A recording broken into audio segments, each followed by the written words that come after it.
I never imagined a simple trash chute could spark a war. But that's exactly what happened.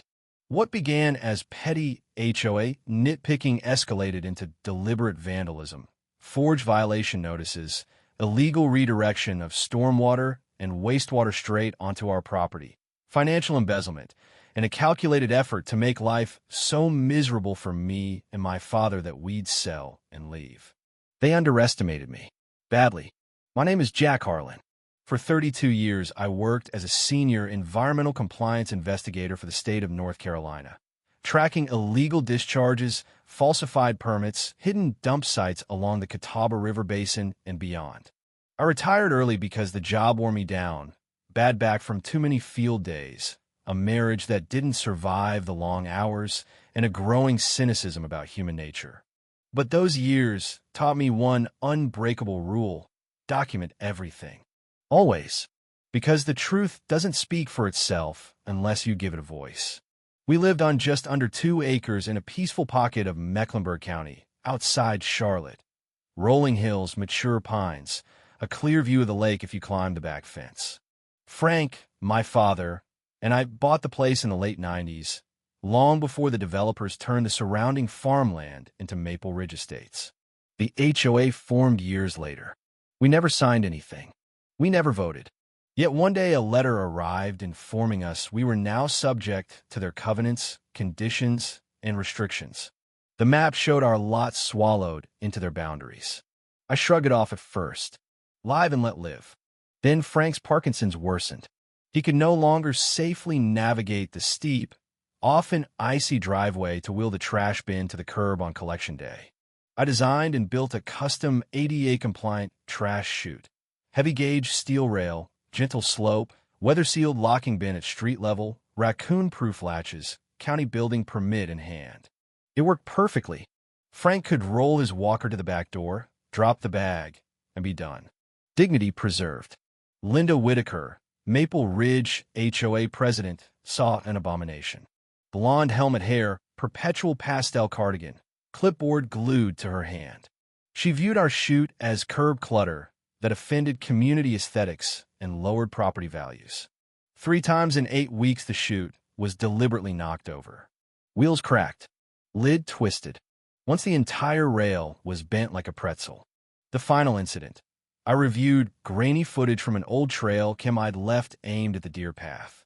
At 2:17 a.m., a dark figure in an unmarked vest used a pry bar, then backed a silver SUV, Linda's, right up to the curb, hooked a chain to the rail, and yanked until it snapped free.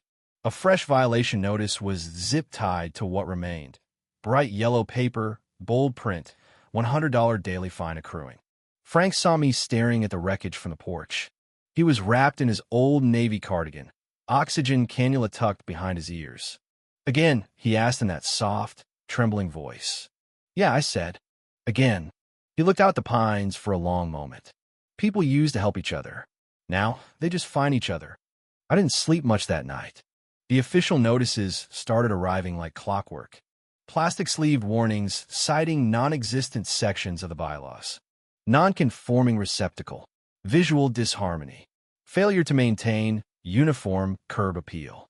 I replied each time with photos, the permit, Frank's neurologist's letter explaining medical necessity under ADA and fair housing rules. No response.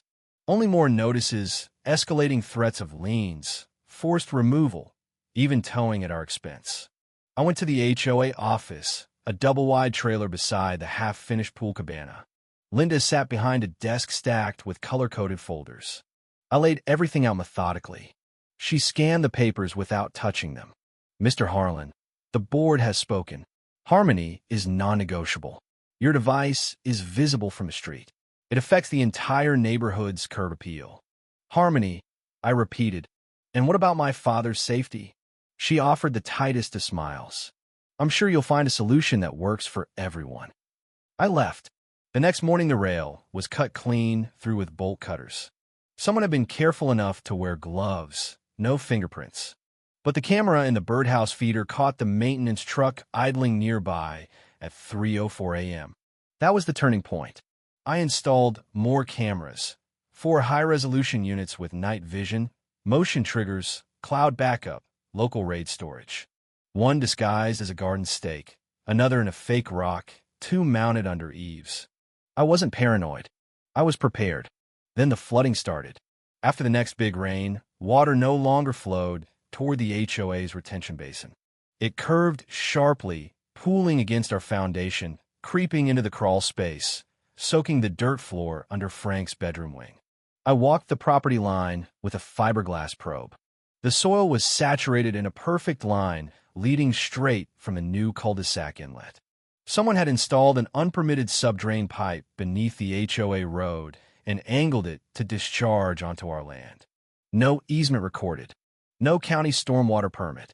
I pulled old floodplain maps and overlaid them on the developer's plat. Clear violation. My field kit, dusty but functional, included a portable flow meter, nitrate test strips, pH pen, even a small conductivity probe. 3 samples from the ditch showed nitrogen levels 3 times background, hallmark of gray water or diluted sewage. This wasn't stormwater. This was illicit discharge under both State 15 NCAC 2H and Federal Clean Water Act Section 402. I sent Linda a polite email requesting a joint site walk. Silence. 48 hours later, a new citation arrived. Unauthorized landscaping alteration. Retaliation. Textbook. I drove to the county planning department in Charlotte.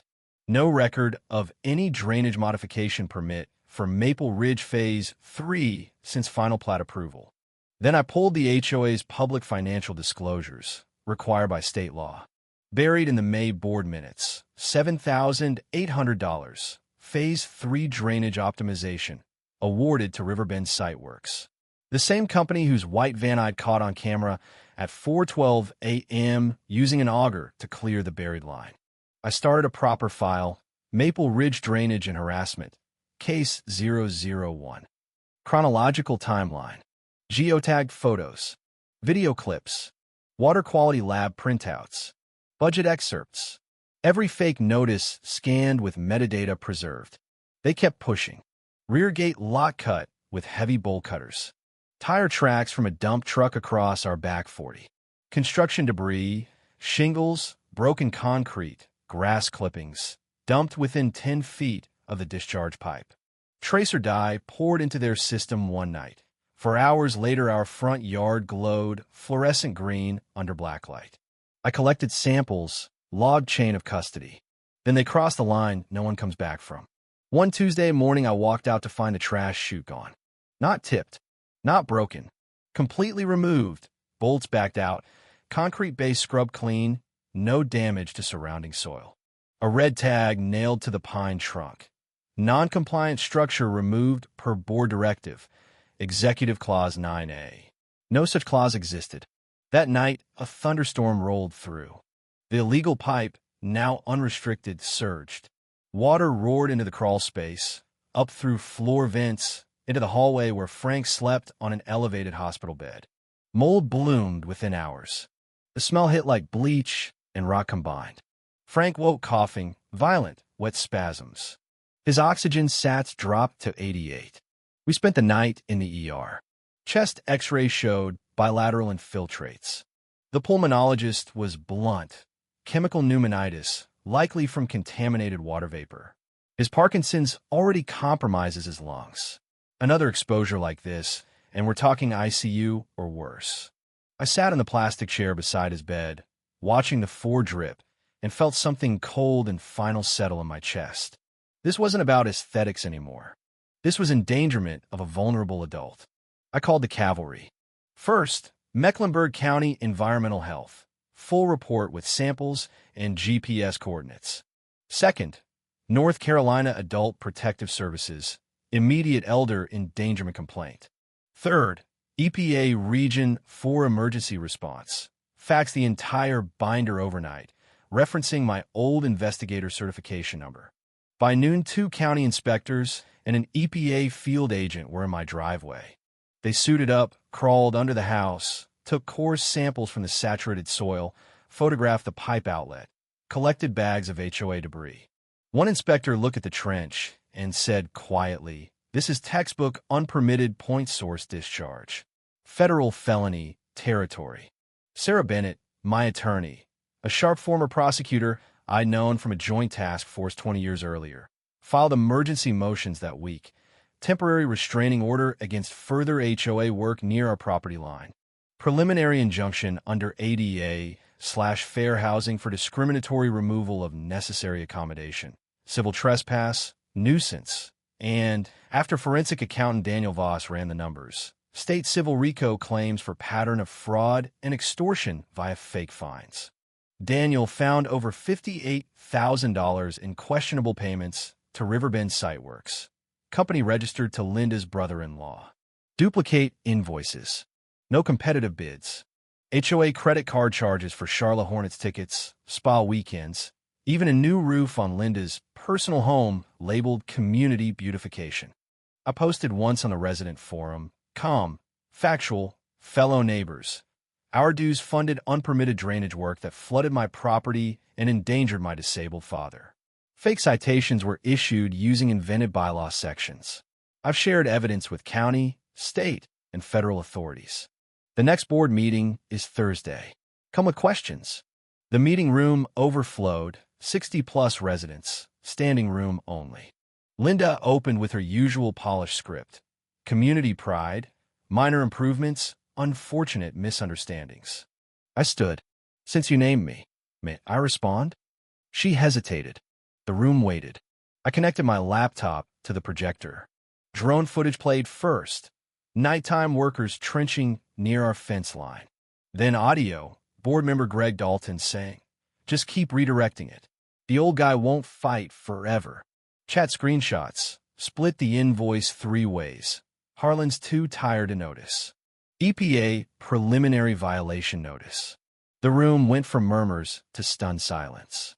The next morning, 2 EPA special agents and a DOJ environmental crimes investigator arrived at my door. They reviewed the raw footage drives, chain of custody logs, everything. A subpoena hit the HOA trailer by lunchtime. A local news van was already parked outside. Channel 9 ran the story that Friday. Federal probe targets Charlotte area HOA over alleged sabotage fraud. They showed drone shots of the trench, blurred footage of Linda dodging questions, neighbors holding signs, audit the board, and protect our neighbors. Help arrived unasked. Carlos Rivera, a retired mechanic 3 doors down, brought industrial fans and a dehumidifier. You documented what the rest of us ignored. Least I can do is dry your basement. Maria Delgado, a single mother, dropped off meals for Frank. The bench trial lasted 3 days. Sarah methodically presented financial discrepancies, fake notices, unpermitted infrastructure causing documented harm, retaliatory pattern targeting a disabled household. The judge, gray-haired, no nonsense, interrupted only once. Counsel, is there any explanation for why an HOA would reroute drainage on a private property without easement or permit? The ruling came fast. Permanent injunction against further unauthorized work, $210,000 in compensatory and punitive damages to me, full forensic audit under court supervision, immediate dissolution of the current board, appointment of a receiver for HOA finances, and referral packet to DOJ and EPA for criminal prosecution. Linda sat motionless as the gavel fell. The judge added softly, "Ms. Whitaker, I strongly advise you seek counsel experienced in federal white-collar defense." 6 months later, the HOA ceased to exist in its old form. Neighbors formed a voluntary maintenance association, bare-bones budget for roads, lights, common landscaping. No fines, no architectural review, just majority vote on essentials. The illegal pipe was excavated by county crews under EPA oversight. The trench was backfilled with native soil. Grass seed took. The land healed. Frank supervised from his wheelchair, oxygen tank humming. When we tightened the last bolt, he touched my arm. "You did good, Jack. Real good." We hosted a quiet barbecue in the old cabana. No HOA banners, just folding tables, potluck dishes, kids chasing fireflies.